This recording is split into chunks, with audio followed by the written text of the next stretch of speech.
there is something that we often forget. And this is emotions are not random.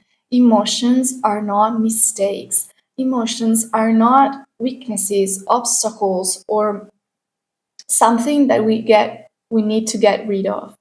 Emotions are messages. And when you learn to read them correctly, they become the most powerful tool that you have in your healing journey.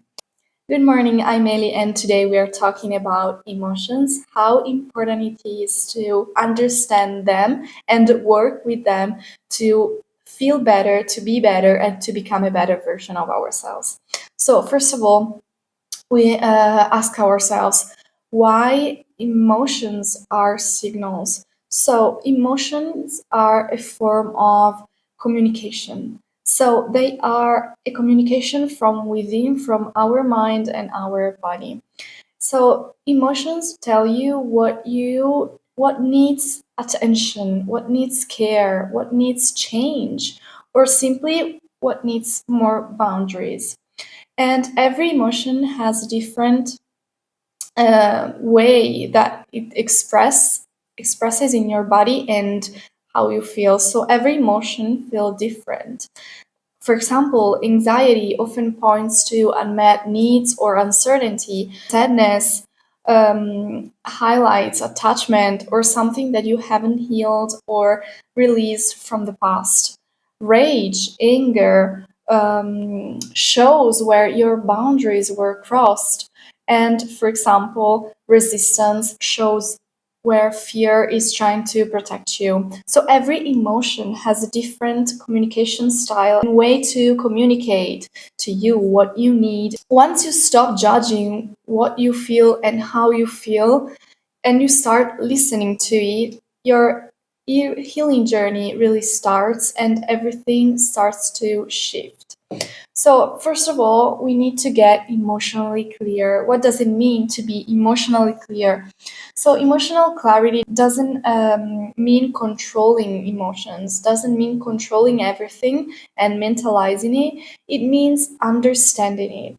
It means putting the effort to understand and really embrace yourself, embrace what you feel, and embrace the situation and what you are living in this moment of your life without judging, without controlling it. For example, the questions that we can ask ourselves are, what am I really feeling right now? And you can use like your journal, or you can simply think about them without writing it down, but writing down helps a lot with developing ideas and also trying to understand what's going on within and in your mind, in your emotions, and in your body. So I really think that journaling is the best for this task.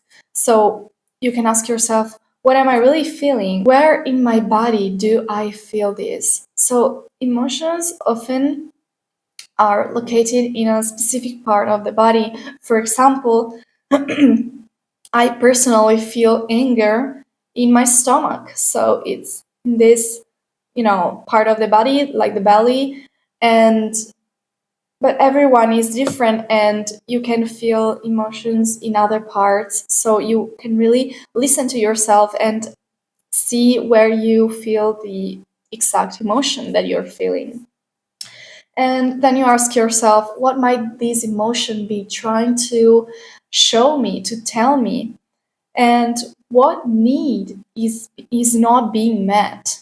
What do I need? So emotions are communication, and communication, this form of communication, is telling you that something is missing, that you need to adjust, something to change, something to redirect, something in your life, in your thoughts, in your actions, and in general in your life.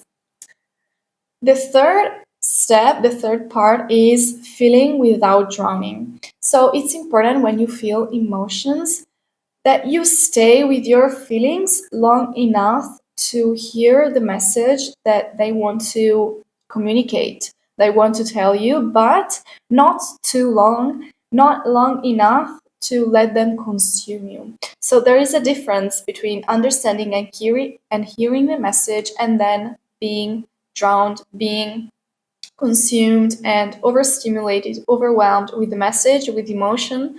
So we need to listen to the emotion without getting too overstimulated by them. So that is very important, and you can get overwhelmed and burned out by the emotion if you stay there too much.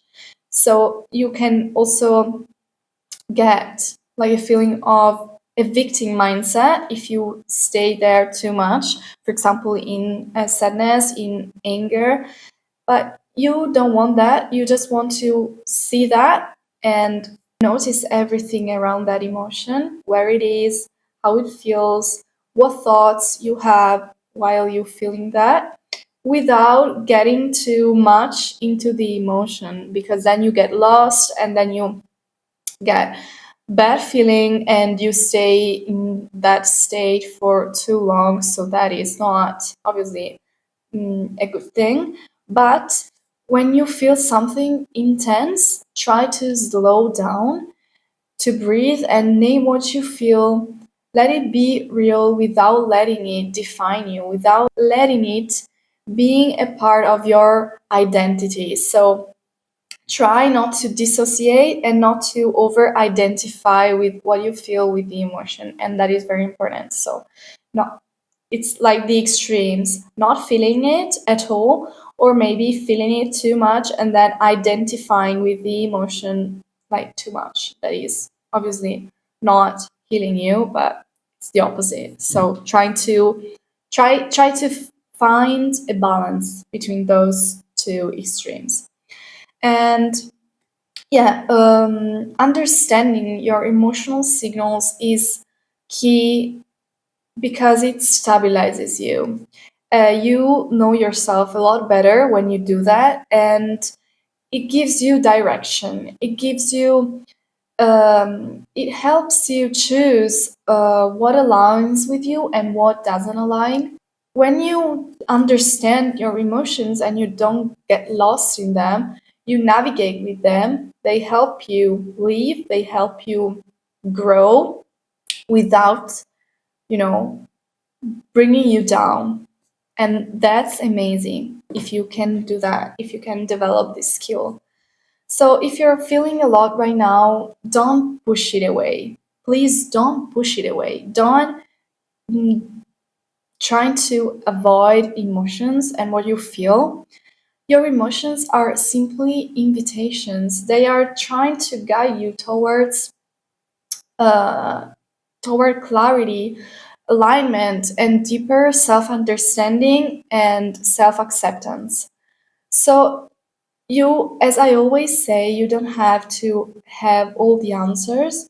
You just need to start listening. And when you shut down everything, every voice, every noise, every distraction, you start listening and connecting to your emotions and connecting to what needs to be heard inside of you that you are not listening to right now, and that frees you. It's really a freeing feeling to know that you can understand yourself, you can work on yourself without getting, carried around by your emotions, without getting lost in your feelings, lost in your emotions, and trying to work with them, through them, and towards the brightest side of you and the brightest version of you. So thank you so much for watching this video. I hope it helps a lot of people, and see you in the next episode. Have a good day.